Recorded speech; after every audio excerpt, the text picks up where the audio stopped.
Welcome to Kenton's videos. Enjoy the video.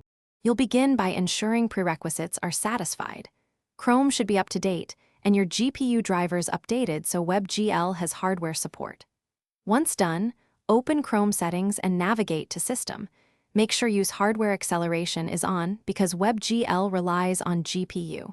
Then restart Chrome so the setting takes effect. If you're on a managed device, Verify policy doesn't block GPU access. This first sequence prepares your browser and system, so Webgl can initialize properly when we enable features next. Now you'll enable the specific Webgl runtime features inside Chrome's flags. Type Chrome//flags and search for Webgl. Enable Webgl draft extensions and related entries only if a page requires them, because flags are experimental.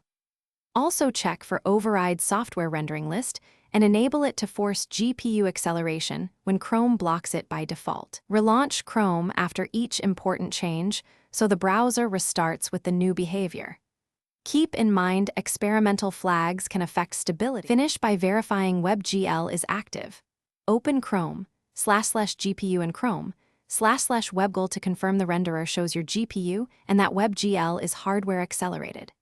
If the pages report software rendering or errors, make sure hardware acceleration is enabled, update GPU drivers, and disable any extension that might block content.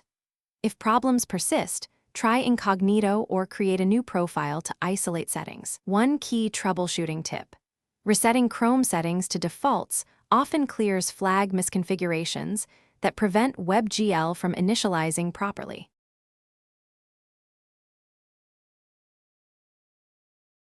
Thanks for watching. Consider subscribing if we helped you.